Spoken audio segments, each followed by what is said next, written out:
everyone, it's Amanda. Today I'm going to be doing an exciting vlog. It's all going to be indie romance, but these are all picked out of my friend Brynnan's favorite books. So these are books that she's talked about a lot in her videos. I will link her channel down below as well. If you don't know Brynnan, you need to know her, and she also read my favorites, so I will link that video down below as well. She read like my absolute favorite books, which I'm so excited about. But today we're reading some of her faves as well. The first being Truth or Beard by Reid. This is a small town Tennessee romance that follows Jessica James, who moves back to her small town and meets up with her childhood best friends, who are also twin brothers.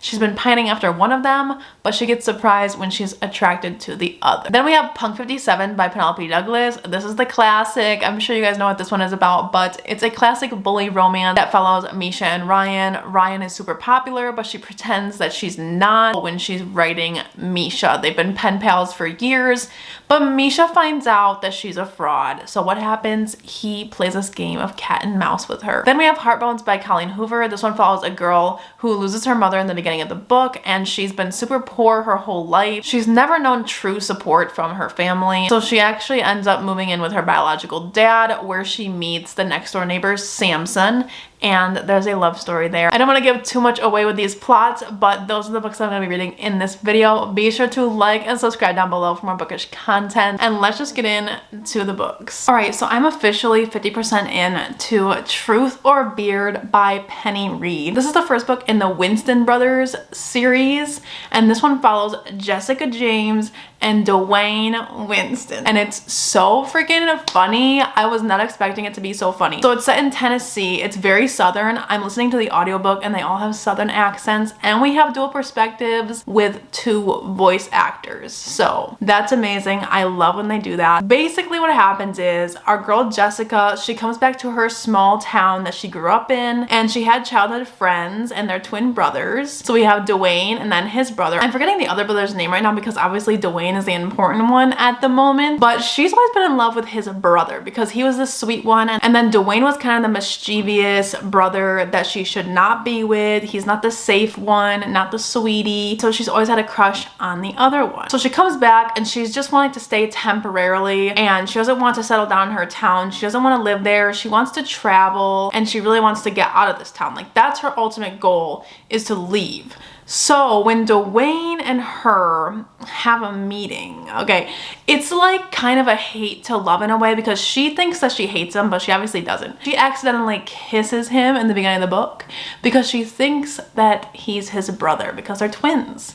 And he's not gonna stop her because he's had a crush on her since he was a kid. And he's had a weird way of showing it, but it is so cute to see the flashbacks of when they were kids and see how Dwayne was always kind of pining after her.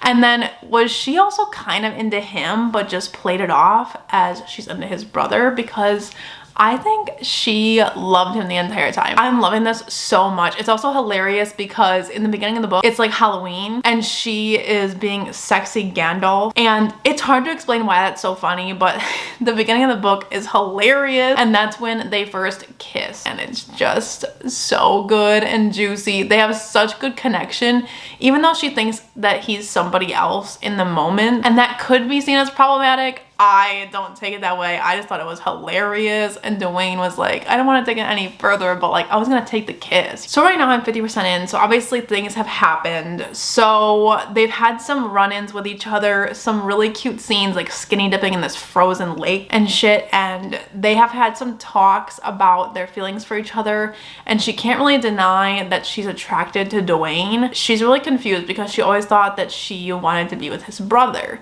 but she's admitting to herself now that Dwayne has always been the one that she loves. But she really doesn't want to stay in this town, so she really doesn't want to date him. She's like, no, I can't. I mean, I have other life goals. I can't commit to this right now. And then he is devastated because she finally came back to the town and he really wants to be with her, and this is his chance to really win her over, and he's determined to win her over. So when they have the discussion about how she wants to leave, he's kind of agitated and just wants to give up, but his family like tells him, you gotta go for it, you know, you want this girl. So what's happening is they made a deal to date for 12 months, I think it is. I think it's a whole year. And it's gonna be cut off. They have an expiration date right now. That's kind of how it's going. Dwayne wants to win her over for more time, I think, but he's acting like it's going to be like a strict cutoff date. And then she is also on board with that because she wants to travel the world and not be in this small Tennessee town anymore. The characters are so funny and good and just well developed. And the brothers that you get introduced to have their own books, I think. That's what the series follows. Obviously, Winston Brothers. I can't wait for Cletus's book because Cletus is really funny too. It's gonna be a good time. I can already feel it. So I'm gonna see how it goes when I finish it and see how this wraps up, how their third act plays out, and I'll see if this one is a win, if Brynnan is correct, and you should all read the Bearded Men series, okay? The Winston Brothers. All right, so it's about 3 or 4 hours later. I finished the audiobook for Truth or Beard, and I will admit I got a little teary at the end because it was really cute at the end. The end chapter was really good, and also there was a really sad moment in the book too that I won't spoil. That was really sad because we got to know these characters so well and their family. I will say this was like super long for what it was, or at least it felt really long. I don't know how big the actual paperback looks, but to me it seems like it's a pretty big one because I think the audiobook was like 12, 14 hours. I don't know, I just felt like the plot wasn't that heavy to justify such a long read, but we did get to know our characters really well and we felt like we knew them. So I also understand at the same time, like if you really want to know the characters and get to live their life with them, you have to spend that time. So yeah, I really liked it. I'm gonna rate it a 4-star, I think, because I liked it. It was really funny, but I think the other ones might be even more of a hit and maybe even a 5-star because some of the brothers I feel like I'm gonna like more than Dwayne. Even though Dwayne's really good, I feel like Cletus's book is gonna be really good. I'm excited for that one. I definitely think this is more of a summer read. It just gives me summer vibes. I don't know why. I honestly think it might be the southern accents that make me think of summer. I don't know why, but my Michigan ass is thinking of summer while listening to this audiobook. If you're looking for something different than a traditionally published book, but you want still that rom-com feel, this is so good for that, and it definitely takes the cake on some of these traditionally published books that are super popular. So yeah, I'm gonna be reading Punk 57 next, so let's dive in to that. All right guys, so I'm officially 50% into Punk 57 by Penelope Douglas. And I'm gonna tell you, this is not my favorite PD that I've read. Actually, it's probably my least favorite, but I haven't read, I mean, a ton. I've read the whole Devil's Night series, Birthday Girl, and Credence, of course. And those ones were all better than this one, in my opinion. I don't know. I love bully romance, don't get me wrong, but I don't know, this one just feels very, very young to me, so I think that's probably the issue. But then again, sometimes I love high school settings, so I don't know what's going on, but I'm not vibing with it as much as I wanted to. I think it also might be the pen pal aspect, because I found myself not loving when there is a pen pal aspect in any book that I've read. Like I've read Dear Aaron by Marina Zapata, and I normally love Marina Zapata books, but that one kind of was like a 3.5, and I think it was honestly because of the pen pal, like the letters. It just bores me. I just want to know what's going on, and I find myself skimming past the letters section because I just want to get to the plot. Basically, this one follows Misha and Ryan, and Ryan and Misha have been sending each other letters since they were kids. They've been doing this, I don't know, it's like 10 years or something. Anyway, they've grown up together basically, just anonymously. And Ryan pretends like she's this goofy, quirky, really not popular girl, but she's actually a cheerleader and super popular. And deep down, she is the person that she is in the letters, but she doesn't let anyone see that side of her. She's kind of a bully. She's in the crowd that's super mean to everyone. Friends aren't really her real friends. You know, the group at school where like they pretend to be friends, but they talk about everybody behind their back like they're actual friends. That's the kind of thing she's involved in. And then Misha, on the other hand, he's this tattooed bad guy, and we absolutely stan. But he thinks obviously that she is like him and that they get along really well in real life. So when he stumbles upon her one day and learns that she is his Ryan, he is really upset and angry that she kind of betrayed him by telling him this whole other story. So he starts playing tricks on her, and it's kind of like a cat and mouse game, except Ryan doesn't know that he's Misha the whole time that he's playing her. So it's gonna be really interesting when it finally gets revealed that he's Misha. And they have this kind of sexual tension going on right now, even though it's like a really hateful relationship because Misha's super mean towards her and she doesn't really know why. There's never any worry that you're gonna have some good ass sex scenes in a PD book, okay? But this one is a lot of people's favorite, Penelope Douglas, and it's definitely not mine so far, but we'll see how the rest of the book goes. All right, so I've officially finished Punk 57 by Penelope Douglas, and I stand behind the fact that this one is probably my lowest rated Penelope Douglas book. I am rating this one a 3.5, so it's on the same level, I think, as Corrupt for me. I think that one I also rated 3.5. This one was just kind of okay. I don't know, it was like good. I really liked the sex scenes and everything, but other than that, I can't say that I loved the plot, and that's why I have to give it a lower rating, because in their other books I have loved the plot so much along with all the steam. But I did really like the character growth and the fact that it focused on things that a younger audience will appreciate, like be yourself, but it's also don't stick around people that aren't 100% there for you, that are talking behind your back and everything. Like in high school, that's so important to remember, because those people are not going to be in your lives after, you know what I mean? Like, you know when a friend's gonna be there your whole life, and there's no purpose in dragging along this surface level friendship just to stay at your like reputation level or whatever. Absolutely not important, but in high school it feels like that. So I think that's a really good message that this book had. Not to mention the car scene. That was hot. So Penelope Douglas always delivers on the let's play around while people are around type thing. That has been in so many of their books, and I absolutely love that. There's nothing like the pure adrenaline that you have when there's people outside your vehicle and you're just like bang bang. I just love that. Tristix Venom had the best though, I have to admit. So far so good. We had a 4-star, we had a 3.5. Will we have a 5-star from Miss Colleen Hoover? The next book is going to be Heartbones. This one I'm pretty sure I'll like because I do love Colleen Hoover, and it's one that I haven't read by her yet. So I'm excited to see why this is one of Brynnan's favorite books. So we're gonna hope that this is a 5-star, and I'll let you know when I'm 50% in.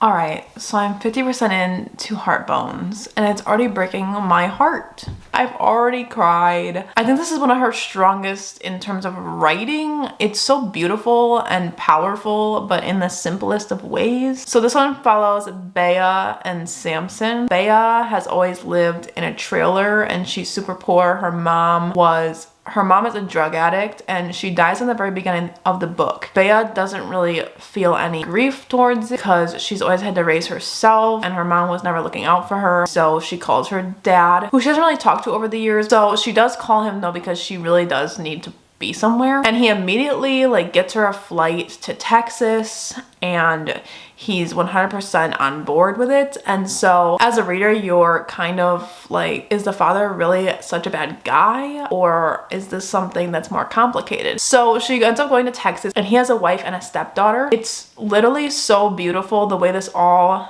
comes together. They're living right now at their summer house, so it's set on the beach. And at first, Bea, I don't really want to be friends with this girl. Her name's Sarah, because she's never really had a close friendship, and they're also like super rich. So it's this really complicated story, because on one hand, she came from a really rough life, and then she believes that everyone around her right now has led this amazing life because they're rich. But Samson is proving to her that you can be rich and still feel just as hollow inside. It's going to break my heart because they're only there for the summer, and then they're both moving on. He's going to the Air Force, and then she's going to Penn State. But then you also feel for the father, who just didn't know how much his daughter was struggling, and the mom probably led him to believe that her life was fine because he didn't know that her mom was an addict at all either. I think there's gonna be a really good heart-to-heart between them. So I'm gonna go finish. I'll let you know what I think. Well, I finished Heartbones, so I'm a little emotional. It's gonna be a 5-star from me. So yeah, I don't think I can recover from this. That was such a good book, guys. Where's my thoughts? I don't know where they went. And the ending was also beautiful, and the relationship between her and her dad is beautiful. Yeah, I really loved Sarah and her relationship with Bea, and also the stepmom was really nice. And I just think overall this found family, I guess it's not found, but it is her family that she never thought she'd have, so that's cool, you know? Okay, moving on. So the love story was beautiful, of course, and I loved the story that Samson had at the end with his dad. I just finished it. Give me a break, okay? It's really low on the steam, so if you're not into that, I think this would be a good Colleen Hoover for you. It's very kind of, probably like a 0.5 out of 3 on my scale. It's pretty low. The intimacy is just different in this. It doesn't focus on like the steamy scenes, but it's more like coping with each other, understanding each other on a deep level that nobody else does. I loved this. I don't know what else to say. It's a 5-star from me. I read it all in one night, as you can see by the attire. So to wrap this video up, Heartbones is definitely the winner in my ranking, next to Truth or Beard, and then lastly Punk 57.